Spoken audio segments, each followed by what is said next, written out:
Hello and welcome to Ellen Ruth Soap. I'm Ellen and today I'm not making soap, I'm making lotion. I'm going to make a thick cream style lotion, like a cream pot, a scoopable lotion.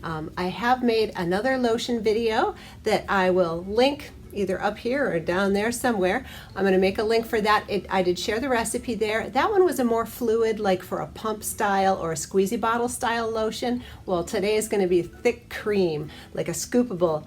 And the reason that I'm thinking about that is I'm coming into summer. As I'm filming this, it's spring. Coming into summer, I spend a lot of time outdoors doing work on the farm, and so I really wanted sort of a thick, skin nourishing, skin food type cream to put on after I shower, just to give me extra moisture. I'll have the recipe in the description box below that I'm using today for this cream style lotion.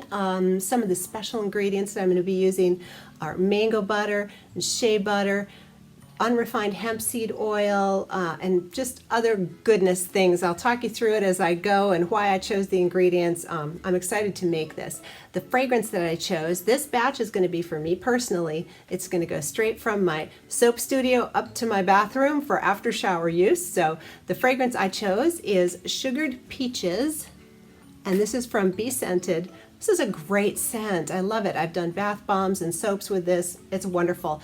For my lotion, I am just lightly scenting it because I don't want a real crash with if I decide to wear perfume, or so many things are scented. But I do like a little scent. You can leave it unscented too. Totally up to you. But that's what I'm choosing to use today. With all that being said, full disclosure, this is a personal batch of lotion that I'm making today. It is for me and maybe my husband. He's not a big lotion guy, but if his hands get rough, he'll use it.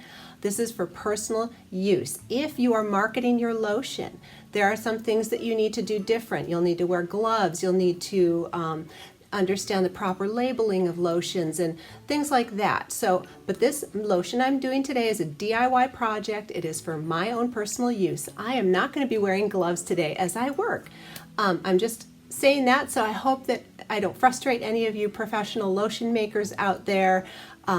It's for me, when I'm making a personal batch of lotion, it's like cooking for me. I don't wear a hairnet. I don't wear gloves when I'm cooking in my kitchen for myself and my family. And when I make something personal in my soap studio for me, I'm not as stringent as I would be when I market things. It's a very different thing.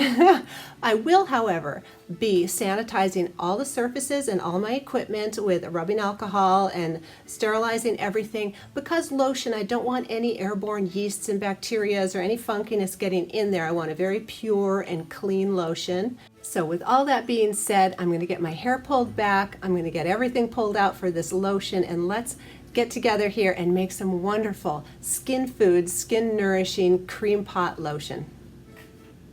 And I wanted to take a minute to show you today for my preservative, and anytime you have a water or an aloe, and I will be using aloe today in this recipe, you need a preservative in your lotion. Today I'm using Optifen. I'm going to give this a whirl. I got this one from Majestic. It's thesage.com.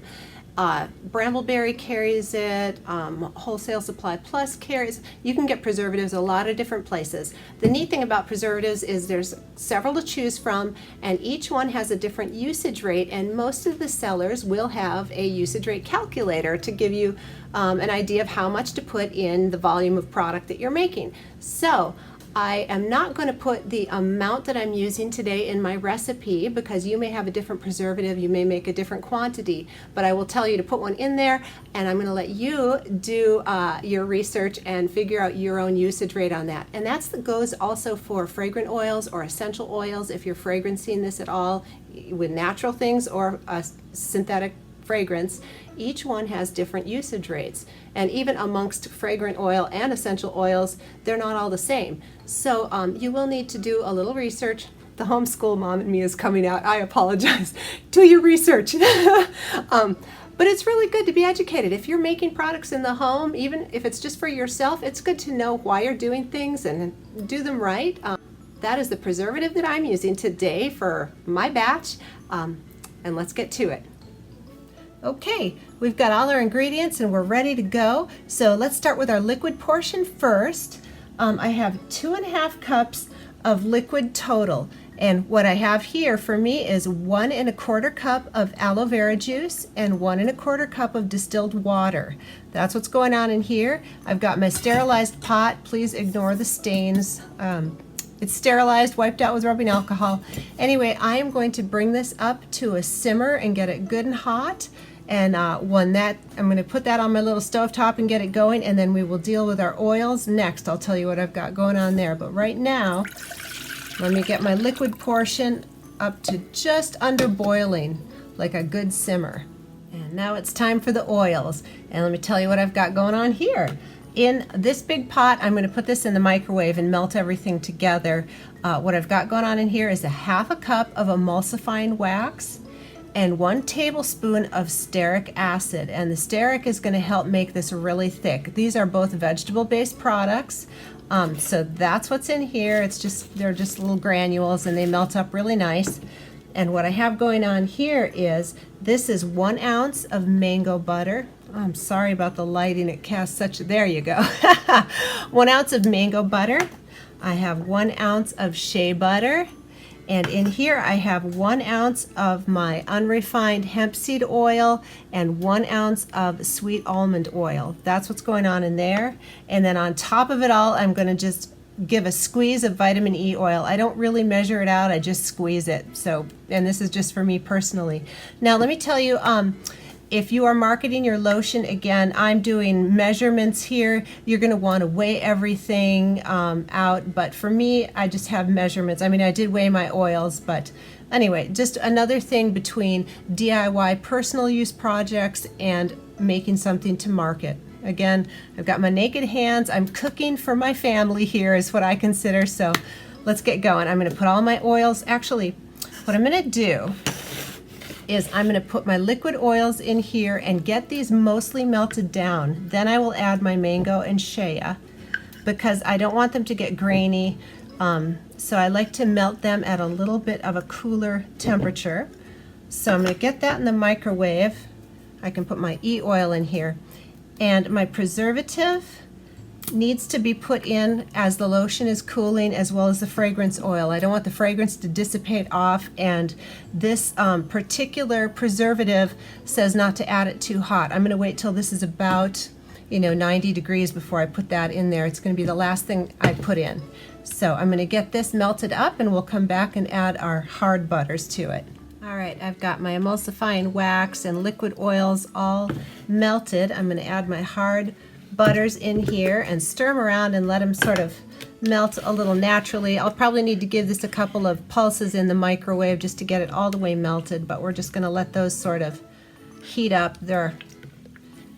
Get melted. Shea butter and mango can get a little grainy if you overheat them, so you just be mindful of that. I mean, it's not a big deal. It doesn't change how wonderful they are, but if you want a really smooth cream, you got to think about all of that. Once I get these all melted in here and my water is coming up to a simmer, I am going to be adding my organic colloidal oats at a rate of, I'm just going to put 1 teaspoon in this batch for the size that I'm doing. I don't want, super granola oaty lotion. I just want a little in there for the skin soothing benefits. These butters are melting really nicely. So I'm going to go ahead and give this a little pulse in the microwave and help them along, and we'll come back and add our oats in here. So I've got all of my oils and butters melted. I don't know if you can see the little bubbles in there. This is my aloe vera and water that's just come to a simmer. So I'm going to go ahead and add it in here to our wonderful oils and butters and e-wax. And now I am going to add my oats in here also, but now comes the part where you just have to be patient. It takes a while to cool down, but it's so worth it. So let me get my oats in here. I'm just going to do one teaspoon of my colloidal oats. Well, let's see. There we go. And we'll just let those melt on in there. And this is so hot. You don't want to add your fragrance right now, again, because it will dissipate off, so definitely want to wait till that cools off. So one of the things that I do to help cool down faster and whip it up as it cools is I go ahead and throw my stick blender in here,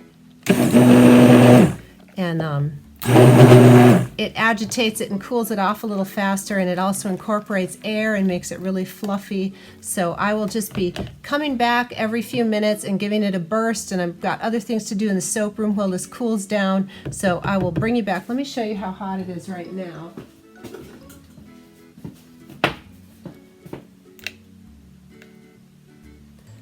All right, so we're at 136 degrees, so we definitely need to cool down before we start adding our fragrance and our preservative in here. All right, I'm sitting here in my soap studio, and coming into summer, I'm going to add a teaspoon of coconut milk powder to this lotion, just because it sounds yummy and tropical and summer lotiony to me. And that's one of the great things about lotion, is that you can do things like that. So I'm just going to add a teaspoon in there. It's going to add a little richness to it. Totally don't have to. You don't have to add the oats or the coconut milk, but you can if you want to. So that is what I'm doing. All right, just checking in. And I'm actually surprised at how white this is with the hemp in there. But anyway, it's just gorgeous. And it's been about 15 minutes. I have my fragrance and my preservative measured off here, all ready to go, but it's still too warm. So 110, it's still very fluid, but it's going to start thickening up here as it cools off. So I just keep coming in, giving it a burst with the stick blender and waiting. Hurry up and wait. So we'll come back when it's a little more cooled off. Anyway, look, it's already getting very thick. So I'm just going to whip it up with the stick blender here for a little bit more, and then it's going to go to hand stirring with the spatula, because I just want to incorporate a little air and get this really fluffy, but you can already see how wonderful it's getting. All right, we're back and we're cooled off. We're under 100. So I'm going to go ahead and add my fragrance, and I'm scenting this very lightly, like under the lowest percentage, because I just want a very faint one. So you'll have to run your fragrance or essential oil through your calculator. And my Optifan, I ran through per volume of the product. So that's how I measured it. And again, I'm going to let you research which one you're doing and how much you need in yours. So, all right, I'm going to pull out the stick blender now. I've got everything really incorporated. I got the air fluffed in there. So I'm going to get this pulled out, and we'll just stir it by hand from here on out. But you can see how it's just getting really thick. It's still got a little teeny bit of cooling before I'm going to put it in the jars.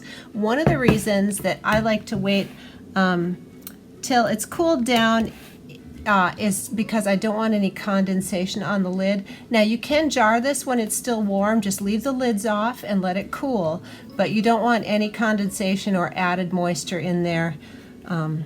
So that's just why I do it. And plus, if you wait a little bit longer till it's cool, it gets even thicker and thicker as it cools.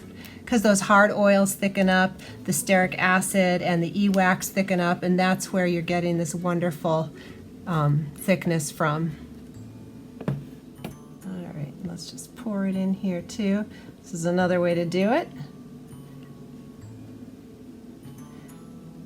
And if I waited until this was fully chilled, you would be able to pipe it in there and get some peaks. All right, we're back. It's still a little bit warm, but it's cooled off pretty well. So very, very thick.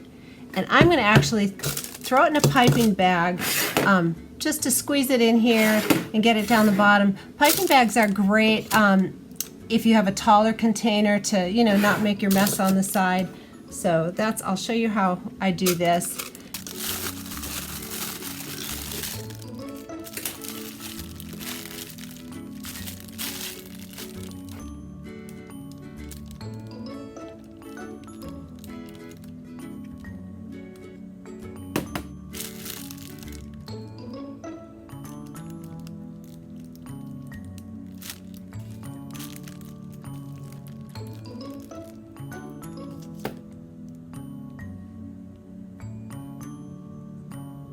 So nice and thick.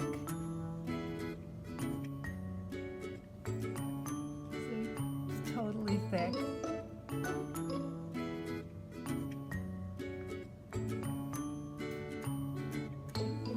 Creamy. Look at that, it just stands. It's wonderful. Absorbs quickly into your skin. This is just a great recipe. And again, choose the oils that you like. Choose what you want for your different skin needs. You can do the colloidal oats and the coconut milk. You don't have to. It's just so nice to be able to customize it and make it your own fragrance, your own essential oils, your own additives. It's a great basic recipe. Take it and experiment and have some fun.